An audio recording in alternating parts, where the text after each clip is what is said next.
Bismillahirrahmanirrahim. Assalamualaikum warahmatullahi wabarakatuh. Saya mahasiswa Setia Mataram atas nama Nurul Aini NIM 221003 dengan tugas UAS mata kuliah Dasar-Dasar Ilmu Politik. Nah, kita akan membahas tentang konsep dasar ilmu politik. 1. Konsep dasar ilmu politik adalah salah satu ilmu tertua dari berbagai cabang ilmu yang ada. Sejak orang mulai hidup bersama, masalah tentang pengaturan dan pengawasan dimulai. Ilmu politik diawali dengan baik pada masa Yunani kuno dan kemudian berkembang pesat. Pada politik diawali pada abad 20 karena ilmu politik yang memiliki karakteristiknya sendiri. Dan sehingga pada saat ini pun politik sudah menjadi salah satu bagian berkembangnya sebuah negara. Sejak itu para pemikir politik yang ada di Indonesia hingga di negara lainnya mulai membahas masalah-masalah yang menyangkut batasan penerapan kekuasaan. Hubungan antara yang memerintah serta yang diperintah, serta sistem apa yang paling baik menjamin adanya pemenuhan kebutuhan tentang pengaturan dan pengawasan. Dan kedua, konsep dasar sistem politik. Sistem politik adalah keseluruhan unit-unit politik yang saling berkaitan satu dengan yang lain untuk mempengaruhi proses politik.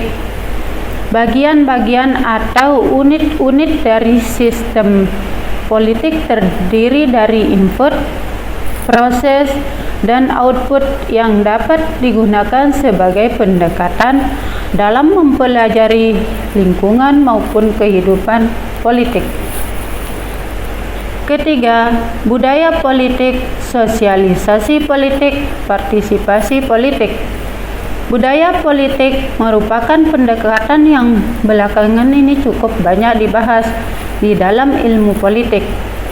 Budaya politik adalah cara individu berpikir, merasa, dan bertindak dalam ilmu politik. Budaya politik adalah cara individu merasa dan bertindak terhadap sistem politik serta bagian-bagian yang ada di dalamnya, termasuk sikap atas peranan mereka sendiri di dalam sistem politik berlaku di negaranya.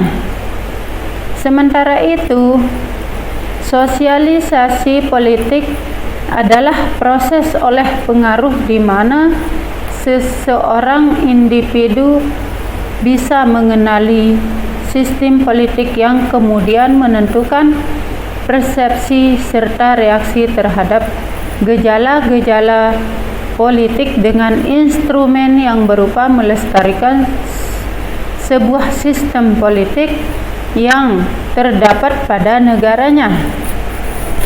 Dan melalui serangkaian mekanisme dalam sosialisasi politik, individu dari generasi selanjutnya untuk memahami apa, bagaimana, dan untuk apa sistem politik yang berlangsung di negara masing-masing berfungsi untuk diri mereka. Dan yang keempat, analisa politik era Orde Lama. Orde Lama merujuk kepada era awal hingga selesainya kepemerintahan Soekarno. Analisa SPI era Orde Lama yang difokuskan mulai dari implementasi demokrasi liberal atau parlementer tahun 1945 sampai 1959 dan demokrasi kepemimpinan 1960 sampai 1965, di mana setiap perangkat dan sistem yang berlaku masih belum stabil dengan rata. Yang kelima, analisa politik era Orde Baru.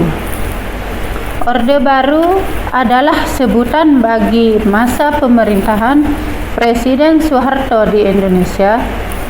Orde Baru berlangsung dari tahun 1968 hingga 1998, di mana memiliki kelebihan serta kekurangannya.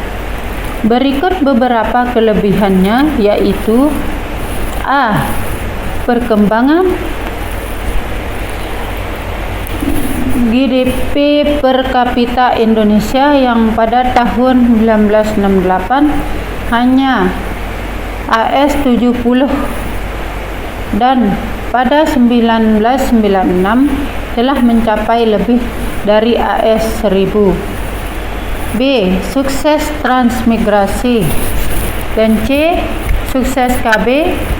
D. Sukses memerangi buta huruf. Sedangkan kekurangan sistem pemerintahan Orde Baru diantaranya adalah A. Semaraknya korupsi, kolusi, nepotisme. B. Pembangunan Indonesia yang tidak merata.